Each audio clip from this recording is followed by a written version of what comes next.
राजधानी कीव में रूसी हमले के बाद यूक्रेन का बड़ा पलटवार। रूसी T-80 टैंक के परखच्चे उड़ गए। यूक्रेन की 21वीं मोटराइज्ड ब्रिगेड ने हमला किया। डोनेत्स्क में रूसी पोस्ट पर यूक्रेन की जबरदस्त शेलिंग। यूक्रेन की बमबारी में रूसी कमांड पोस्ट तबाह, कई रूसी सैनिकों की मौत। रूस ने बेलारूस में तैनात किया S-400 मिसाइल सिस्टम को। रूस की तैयारियों के बाद पश्चिमी देशों में हड़कंप। 25 मई को बेलारूस में रूस ने भेजे थे न्यूक्लियर हथियार। रूसी कब्जे वाले मारियोपोल में हमले के बाद भीषण विस्फोट। आसमान में दिखाई दिया धुएं का गुबार। वीडियो वायरल हुआ। यूक्रेनी सेना का मारियोपोल में भीषण हमला हुआ। यूरी वकमाय मिसाइल हमला हुआ है। अटैक में भारी नुकसान। रूस का कीव डे पर यूक्रेन की राजधानी पर बड़ा हमला हुआ। रूस के ताबड़तोड़ ड्रोन हमले में एक नागरिक की मौत हो गई। यूक्रेन पर घातक मिसाइलों से हमला कर रहा है रूस। कीव में गेरान 2 मिसाइल को इंटरसेप्ट किया। लगातार 5 घंटे तक बमबारी। रिहायशी इलाके से उठता हुआ दिखाई दिया धुआं। यूक्रेन के काउंटर ऑफेंसिव के खिलाफ रूस का आक्रामक तेवर। रूस ने कीव पर बारूदी बौछार की। यूक्रेन का दावा, रूस के 40 ड्रोन मार गिराए गए। यूक्रेन ने रूस के बडियांस्क में मचाया कोहराम। ताबड़तोड़ बमबारी में रूस के कई टैंक्स को तबाह किया। यूक्रेन ने अटैक का वीडियो जारी किया। खैसा रीजन में रूस का भीषण हमला हुआ। रूस ने BM-21 ग्रैड MLRS से दागे एक के बाद एक कई रॉकेट यूक्रेनी सैन्य ठिकानों को टारगेट किया। मोदी सरकार के 9 साल पूरे होने पर आज देश भर में प्रेस कॉन्फ्रेंस कर सरकार की उपलब्धियां बताएंगे केंद्रीय मंत्री। वित्त मंत्री निर्मला सीतारमण मुंबई में और अनुराग ठाकुर अहमदाबाद में प्रेस कॉन्फ्रेंस कर मोदी सरकार की उपलब्धियां बताएंगे। रेल मंत्री अश्विनी वैष्णव गुवाहाटी, पटना में गजेंद्र सिंह शेखावत, चेन्नई में पीयूष गोयल, रोहतक में स्मृति ईरानी करेंगी प्रेस कॉन्फ्रेंस। मोदी सरकार के 9 साल पूरे होने पर कांग्रेस आज देश भर में प्रेस कॉन्फ्रेंस कर मोदी सरकार की विफलताओं को रखेगी जनता के सामने। मोदी सरकार के 9 साल पूरे होने पर जयपुर में कांग्रेस कार्यकर्ताओं ने किया प्रदर्शन। मोदी सरकार पर वादा खिलाफी का लगाया आरोप। बीजेपी मुख्यालय में मुख्यमंत्री परिषद की हुई बैठक में पीएम ने बीजेपी शासित राज्यों की प्रगति रिपोर्ट और सूबे में चल रही योजनाओं की समीक्षा की। मुख्यमंत्री परिषद की बैठक में पीएम मोदी, गृह मंत्री अमित शाह समेत बीजेपी शासित राज्यों के सभी सीएम और 4 डिप्टी सीएम रहे मौजूद। पीएम मोदी ने लोकसभा और विधानसभा चुनाव की तैयारियों पर मुख्यमंत्रियों के साथ की चर्चा। गति शक्ति, हर घर नल जल जैसी योजनाओं पर फोकस बढ़ाने के निर्देश। पीएम मोदी आज देश की 18वीं और नॉर्थ ईस्ट की पहली वंदे भारत ट्रेन को दिखाएंगे हरी झंडी। गुवाहाटी से न्यू जलपाईगुड़ी के बीच चलेगी ये वंदे भारत ट्रेन। गुवाहाटी से न्यू जलपाईगुड़ी के बीच 410 किलोमीटर की दूरी 5.5 घंटे में पूरी करेगी वंदे भारत। यूक्रेन का दावा, मई में कीव पर 300 से ज्यादा ड्रोन और मिसाइल हमले हुए। यूक्रेन ने ज्यादातर रूसी ड्रोन मिसाइलें इंटरसेप्ट किए हैं। नेटो के डिफेंस सिस्टम कीव के लिए कवच। रूसी अटैक के बाद कीव के कई इलाकों में लगी भीषण आग। कीव के मेयर विटाली क्लिचको ने इस बारे में जानकारी दी। कीव में यूक्रेनी एयर डिफेंस सिस्टम ने तबाह किया रूसी ड्रोन को। रूसी ड्रोन मार गिराने का वीडियो सामने आया।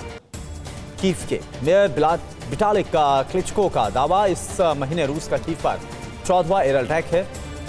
कामिकाजी ड्रोन से हमला किया। कीव के मेयर विटाली क्लिचको का दावा, 7 मंजिला इमारत पर ड्रोन का मलबा गिरने से एक आदमी की मौत हो गई, एक महिला घायल। रूसी हमले पर खार्किव के गवर्नर ओलेह सिनिहुबोव का बड़ा बयान। हमले में एक बुजुर्ग महिला समेत 2 की मौत। क्रास्नोदार में रिफाइनरी पर यूक्रेन की हमले की कोशिश नाकाम हुई है। रूसी फोर्स ने यूक्रेनी ड्रोन को अटैक से पहले मार गिराया।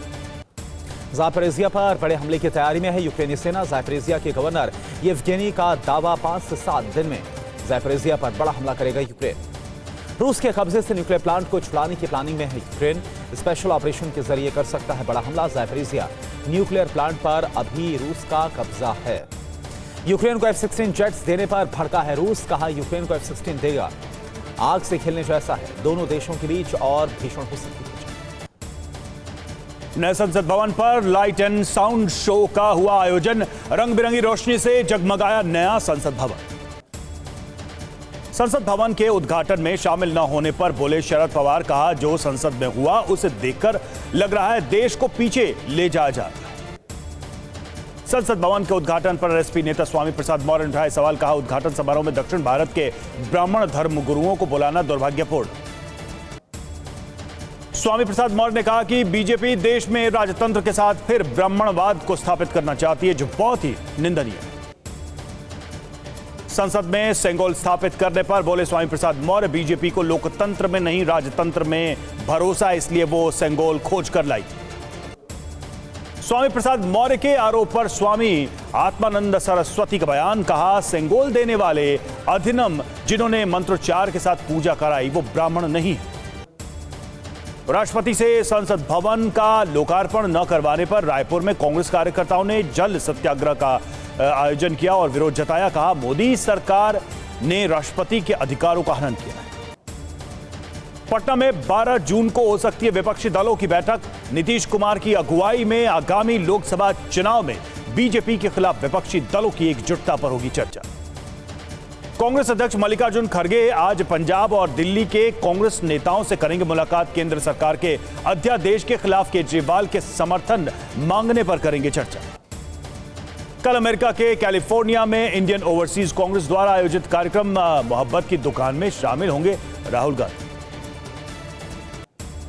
पूर्व रूसी अधिकारी के हवाले से यूएस इंटेलिजेंस का बड़ा दावा, वैगनर चीफ येवगेनी बना रहे पुतिन के खिलाफ सैन्य विद्रोह की योजना। वैगनर ग्रुप के चीफ प्रिगोजिन का रूसी मीडिया पर आरोप, कहा बाखमुट में हमारी विजय की मीडिया में अनदेखी हुई है, मुझे उम्मीद है कि क्रेमलिन में बैठे लोग ऐसी रिपोर्टिंग पर लगाएंगे रोक। राष्ट्रपति ज़ेलेंस्की ने कीव में ड्रोन हमले के बाद एयरफोर्स सैनिकों की तारीफ की, कहा दुश्मनों से लड़ने के लिए आप हमेशा तैयार हैं, आप देश के असली हीरो हैं। रूस पर हमले से पहले यूक्रेन ने जारी किया विध्वंसक प्लान का ट्रेलर। वीडियो में पश्चिमी देशों के टैंक और घातक हथियारों से लैस दिखे यूक्रेनी जवान। पूर्वी डोनेट्स्क में रूस ने एक के बाद एक किए 19 बार हमले। अटैक में एक शख्स की मौत हो गई। हमले में 30 घर, एक फैक्ट्री, कई कारें और बिजली नेटवर्क क्षतिग्रस्त। यूक्रेन की राष्ट्रीय सुरक्षा और रक्षा परिषद के सचिव डेनिलोव का बड़ा बयान, कहा रूस पर यूक्रेनी सेना जवाबी हमले के लिए तैयार है। आजकल में रूस पर कर सकती है बड़ा अटैक। क्रास्नोदार और ब्रियांस्क से रूस का हमला हुआ है। यूक्रेन का दावा, रूस ने 54 ड्रोन से किया अटैक। यूक्रेन ने रूस के 52 ड्रोन को मार गिराया। आज से फिनलैंड में 9 जून तक नेटो की वॉर एक्सरसाइज में 20 वॉरशिप्स, बैटल टैंक और एयरक्राफ्ट होंगे शामिल। एक्सरसाइज में 14 नेटो देश शामिल। बाखमुट में घर में छिपे रूसी सैनिकों पर यूक्रेन का जबरदस्त हमला हुआ। यूक्रेनी आर्मी ने रूसी ठिकानों को उड़ाया, कई सैनिकों की मौत हो गई। बाखमुट से यूक्रेनी फोर्स की हैरान करने वाली तस्वीर, कार से रूसी सैनिकों पर फायरिंग करते दिखे यूक्रेनी लड़ाके।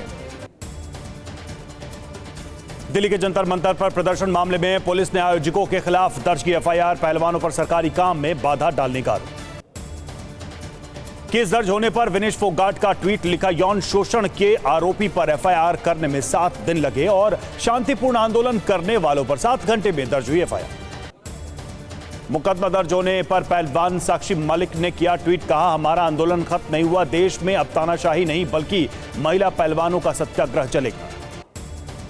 साक्षी मलिक ने कहा कि देश की बेटियां बहुत मजबूत हैं, जब विदेश में मेडल जीत सकती हैं तो अपने देश में इंसाफ की लड़ाई भी जीत सकती हैं। पहलवान बजरंग पूनिया को पुलिस ने किया रिहा। संसद भवन मार्च के दौरान दिल्ली पुलिस ने पूनिया को हिरासत में लिया था। रिहाई के बाद बोले बजरंग पूनिया, कहा अपराधी खुलेआम घूम रहे और हम न्याय के लिए लड़ रहे हैं, इंसाफ मिलने तक आंदोलन जारी रहेगा। आयोजकों के खिलाफ एफआईआर दर्ज होने पर आम आदमी पार्टी ने बीजेपी पर साधा निशाना, कहा आरोपी को संरक्षण और यौन शोषण की शिकार पहलवान महिलाओं पर एफआईआर हो रही है। दिल्ली के जंतर मंतर पर भारी संख्या में पुलिस बल तैनात। धरना स्थल की तरफ जाने वाले सभी रास्तों को किया गया ब्लॉक, किसी को भी अंदर जाने की इजाजत नहीं। दिल्ली पुलिस और पहलवानों के बीच हुई झड़प पर शरद पवार ने किया ट्वीट, कहा लोकतांत्रिक तरीके से न्याय की मांग कर रहे पहलवानों के साथ क्रूरता की निंदा करता। पहलवानों के प्रदर्शन को लेकर दिल्ली महिला आयोग की अध्यक्ष स्वाति मालीवाल ने दिल्ली पुलिस को लिखी चिट्ठी, पुलिस से बृजभूषण सिंह को तुरंत गिरफ्तार करने की बात। खेरसौ में भी रूस का ताबड़तोड़ हमला हुआ। 24 घंटे में रूस ने 73 बार हमला किया।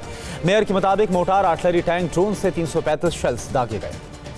ज़ेलेंस्की का ईरान पर 50 साल का बैन लगाने का प्रस्ताव। संसद में ईरान के साथ व्यापार पर रोक और ईरानी संपत्तियों को जब्त करने का मसौदा पेश हुआ। ब्रिटेन को रूस की खुली धमकी, कहा यूक्रेन को मदद देना बंद करे ब्रिटेन। आंद्रेई कैलिन की चेतावनी, मदद बंद नहीं की तो भुगतने पड़ेंगे गंभीर अंजाम।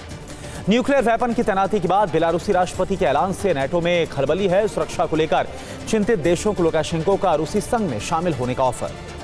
पुतिन से मुलाकात के बाद लुकाशेंको की तबीयत हुई खराब। मॉस्को के अस्पताल में लुकाशेंको को एडमिट करवाया गया। तैयब एर्दोआन ने एक बार फिर से जीता तुर्की का राष्ट्रपति चुनाव। बोले, मुझे इस अद्भुत राष्ट्र का हिस्सा बनाने के लिए धन्यवाद। भूकंप के घावों को भरने और पुनः निर्माण के लिए करूंगा काम। एर्दोआन के चुनाव जीतने के बाद अंकारा शहर में मनाया गया जश्न। सत्तारूढ़ पार्टी के नेताओं ने फहराए हाथ में लेकर झंडे।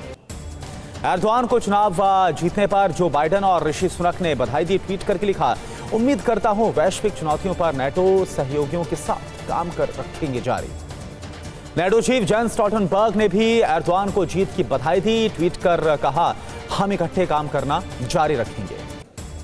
अमेरिका की आर्थिक हालत को लेकर राष्ट्रपति जो बाइडेन ने दिया भरोसा। कहा, हमारी अर्थव्यवस्था इस वक्त अच्छी स्थिति में है। कर्ज को लेकर हाल में किए गए कुछ फैसलों से चिंता जैसी कोई बात नहीं। ड्रोन के जरिए पंजाब में ड्रग सप्लाई की पाकिस्तानी साजिश नाकाम। बीएसएफ ने अमृतसर में पाकिस्तानी ड्रोन को मार गिराया। मणिपुर में उग्रवादियों के खिलाफ सुरक्षा बलों का ऑपरेशन जारी। सेना के साथ मुठभेड़ में अब तक 40 से ज्यादा उग्रवादी ढेर। मणिपुर में हिंसा प्रभावित इलाकों में झड़पें जारी। इम्फाल में बीजेपी विधायक के रघुमणि के दफ्तर पर की गई तोड़फोड़। यूपी को रैया में वसूली के लिए पहुंची राजस्व टीम पर महिला ने बरसाए पत्थर। जान बचाकर मौके से भागी राजस्व विभाग की टीम। टेरर फंडिंग केस में दोषी यासीन मलिक को फांसी की सजा की मांग वाली याचिका पर राज्य सुनवाई करेगा दिल्ली हाईकोर्ट। राजस्थान के जोधपुर में पानी की किल्लत को लेकर महिलाओं ने सड़क पर जाम करके प्रदर्शन किया। आबकारी घोटाले के आरोपी मनीष सिसोदिया की जमानत याचिका पर आज सुनवाई करेगा दिल्ली हाईकोर्ट। इसरो आज श्रीहरिकोटा से NVS-01 सैटेलाइट करेगा लॉन्च। NVS-01 सैटेलाइट 1500 किलोमीटर के क्षेत्र में तत्कालीन स्थिति और समय संबंधी सेवाएं प्रदान करेगा। सीरिया की राजधानी दमिश्क पर इजरायल ने गोलन हाइट्स से की है एयर स्ट्राइक। दमिश्क पर दागिए के बाद कई मिसाइलें। सीरिया की न्यूज एजेंसी सना का बड़ा दावा, सीरिया एयर डिफेंस सिस्टम ने कुछ हमलों को किया नाकाम। अटैक में कई जगह भारी नुकसान। दमिश्क पर इजरायल हमले के बाद सीरिया का बयान, हमले में नहीं हुआ कोई घायल। इजरायल के घुसपैठ का सीरिया ने मुंहतोड़ जवाब दिया। तालिबान ईरान के बीच जंग पर ईरान के उप विदेश मंत्री सैयद रसूल मुसावी का बड़ा बयान। कहा, जंग से दोनों मुल्कों को नुकसान हुआ। ईरान का 11 तालिबान लड़ाकों को मार गिराने का दावा। इजरायल सेना ने जारी किया बयान। कहा कि आतंकी हमले को तीसरी बार किया गया नाकाम। सैनिकों ने संदिग्ध को सड़क पर विस्फोट लगाते हुए पकड़ा। नागरिकों की सुरक्षा के लिए जारी रहेगा अभियान। इमरान खान का आरोप, तबाही की ओर जा रहा है पाकिस्तान। जो लोग पीटीआई को तोड़ना चाहते हैं फिर से कराए चुनाव। पूरे मामले की न्यायिक जांच की मांग की गई। इमरान खान का शहबाज सरकार पर हमला। कहा, पाकिस्तान में है जंगल राज। शांति से प्रोटेस्ट कर रहे कार्यकर्ताओं को जेल में डाला गया। इमरान खान ने शाह महमूद कुरैशी को घोषित किया अपना उत्तराधिकारी। कहा, अगर मुझे कोर्ट ने अयोग्य करार दिया तो कुरैशी संभालेंगे कमान। पाकिस्तान के खैबर पख्तूनख्वा में शाह महमूद खान के नेतृत्व में इमरान के समर्थन में जुटे नेताओं ने सरकार से पीटीआई कार्यकर्ताओं पर हो रहे अत्याचार पर रोक लगाने की मांग की। यूपी विधान परिषद की 2 सीटों के लिए थोड़ी देर में शुरू होगा मतदान। शाम 5 बजे दोनों सीटों के लिए होगी मतगणना। कर्नाटक में मंत्रियों को विभागों का बंटवारा। सीएम सिद्धरामैया ने वित्त मंत्रालय अपने पास रखा। डिप्टी सीएम डीके शिव कुमार को सिंचाई मंत्रालय और बेंगलुरु शहर विकास का मिला जिम्मा। गुजरात के कई इलाकों में भारी बारिश से जनजीवन अस्त व्यस्त। जम्मू कश्मीर के गांदरबल में ज्येष्ठाष्टमी के मौके पर माता खीर भवानी मेले में उमड़े श्रद्धालु। जम्मू कश्मीर की पूर्व सीएम महबूबा मुफ्ती भी खीर भवानी मेले में हुई शामिल। मंदिर में दर्शन के बाद महबूबा का बड़ा बयान। कहा, कश्मीरी पंडितों की वापसी के लिए मांगी दुआ। ऋषिकेश में पूजा अर्चना के बाद महामंडलेश्वर अरुण गिरी महाराज ने मोक्ष मनोकामना यात्रा की। महामंडलेश्वर अवधूत अरुण गिरी महाराज ने कहा कि यह परिवर्तनकारी यात्रा कश्मीर में शांति, एकजुटता और आपसी सद्भाव बढ़ाएगी। उज्जैन में तेज आंधी के साथ बारिश होने से महाकाल लोक में लगी सप्त ऋषियों की मूर्तियां हुई खंडित। कांग्रेस ने सरकार पर मूर्तियों के निर्माण में भ्रष्टाचार का आरोप लगाया। अहमदाबाद में आज चेन्नई सुपर किंग्स और गुजरात टाइटंस के बीच खेला जाएगा IPL का फाइनल मैच। कल बारिश की वजह से नहीं हो पाया था मैच।